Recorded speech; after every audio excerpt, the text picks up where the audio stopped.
Hello everyone, welcome back on साया commerce classes. 11th class में आपके सामने फिर हाजिर हूँ बिजनेस स्टडी की एक और नई वीडियो के साथ। जैसा कि आपको पता है, बिजनेस स्टडी में हमने लास्ट क्लास के अंदर कंप्लीट किया था chapter number first, business trade and commerce. Hope आपको चैप्टर नंबर फर्स्ट के अंदर कोई भी डाउट नहीं होगा और चैप्टर नंबर फर्स्ट को अच्छे से समझ लिया होगा। अगर आपने अभी तक चैप्टर नंबर फर्स्ट की वीडियोज नहीं देखी है तो फटाफट से प्लेलिस्ट में जाएं और देख लें।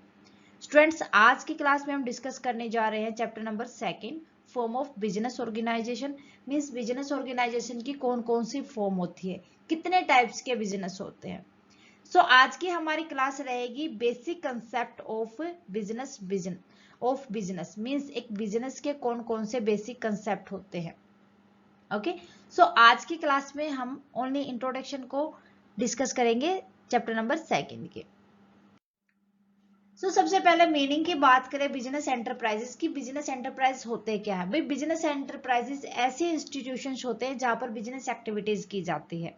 मींस कोई भी प्रोडक्शन किया जाता है, कोई भी बाइंग सेलिंग किया जाता है गुड्स एंड सर्विसेज का, तो वो बिजनेस होता है।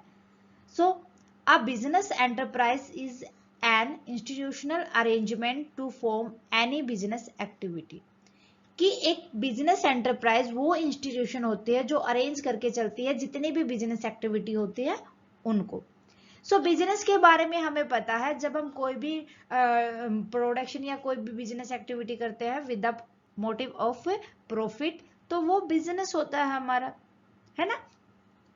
तो अब हम बात करेंगे क्लासिफिकेशन ऑफ बिजनेस एक्टिविटीज कि जो बिजनेस एंटरप्राइज होता है, बिजनेस एक्टिविटीज होती है, बिजनेस एंटरप्राइज को हम किस तरीके से क्लासिफाई करते हैं।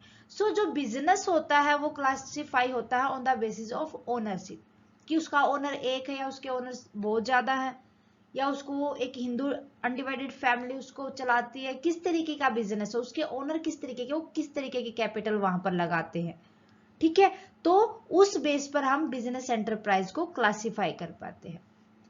On the basis of ownership business enterprises can broadly by classify into following categories.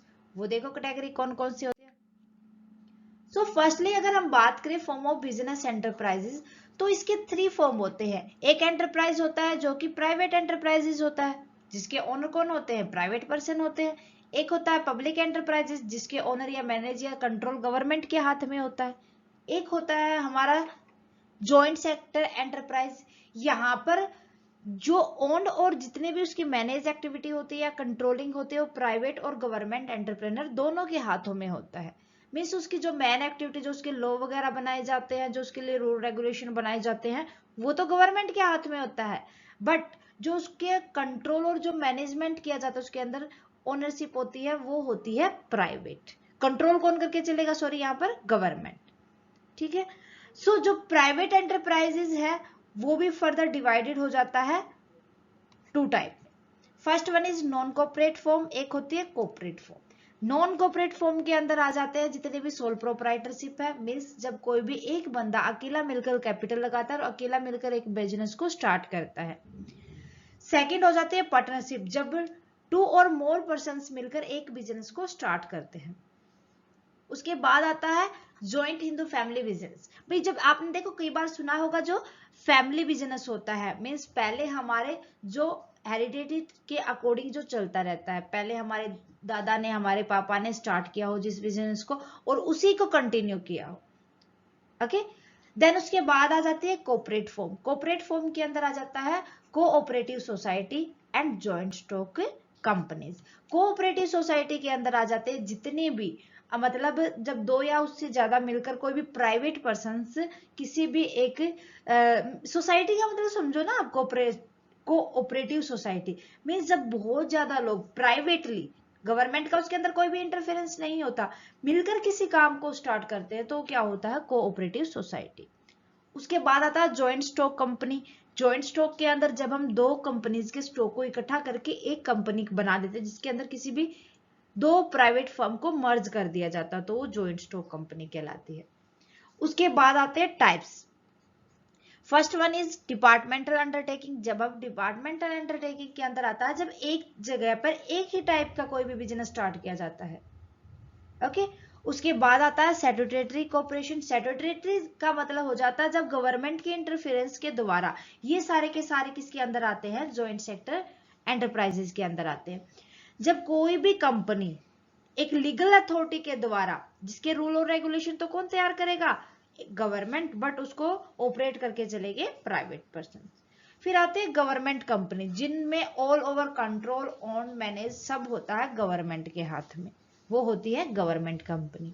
भाई आने वाले वीडियोस में हर एक को हम अच्छे से समझेंगे और उसकी मेरिट क्या होती है, डीमेरिट क्या होती है, सुटेबिलिटी क्या क्या होती है, हर एक को हम अच्छे से क्लियर करते चलेंगे। नेक्स्ट क्लास के अंदर जैसे हमने सोल प्रोप्राइटरशिप को अच्छे से डीप में पढ़ेंगे कि सोल प्रोप्राइटर का मीन्स क्या होता है, इसके मेरिट क्या होती है, डीमेरिट क्या होती है, इसकी फीचर्स क्या क्या होती है, कहां पर सुटेबल होता है। ओके, हर एक चीज को अच्छे से कवर अप करेंगे। आज मैंने बस आपको बेसिक कंसेप्ट बताया है अबाउट बिजनेस एंटरप्राइजेस। ठीक है, सो ये हमें समझ आ गया कि बिजनेस एंटरप्राइजेस के फॉर्म क्या क्या होते हैं। होप आपको एक ही इमेज के साथ अच्छे से क्लियर हो गया होगा। अब बात करते हैं जो कॉर्पोरेट फॉर्म होती है और नॉन कॉर्पोरेट फॉर्म होती है, उनके बीच में डिफरेंसेस ये होता है कि जो उसके प्राइवेट एंटरप्राइजेस होते हैं, कॉर्पोरेट फॉर्म के अंदर उनकी सेपरेट आइडेंटिटी होती है एक ओनरशिप में, बट जो नॉन कॉर्पोरेट फॉर्म होती है वो उसके ओनर्स की प्राइवेट की कोई भी आइडेंटिटी नहीं होती कि प्राइवेट है या गवर्नमेंट ओनर है उस एंटरप्राइज का। So in case of corporate form of private enterprises, the identity of enterprise is separate from that of the owner, and in case of non-corporate form, the identity of enterprise is not different from that of its owner। कि यहाँ पर जो private form है ना non corporate form के अंदर, वो उसके ओनर से उसकी आइडेंटिटी अलग नहीं होती, बट इन कॉर्पोरेट फॉर्म में प्राइवेट एंटरप्राइज की आइडेंटिटी सेपरेट होती है उसके ओनर से। क्लियर है? तो ये थोड़ा सा डिफरेंसेस होगा जो हम आने वाली क्लास के अंदर अच्छे से समझ लेंगे। मेरे ख्याल से स्टूडेंट आज के लिए बस इतना ही, मिलते हैं नेक्स्ट क्लास में विद सोल प्रोप्राइटरशिप। स्टूडेंट्स आज की क्लास में कोई भी डाउट है तो प्लीज मुझे कमेंट करके बताएं, और साथ के साथ कमेंट करके बताएं आज की क्लास कैसी लगी। क्लास अच्छी लगे तो प्लीज लाइक और अदर स्टूडेंट के साथ ज्यादा से ज्यादा शेयर करें।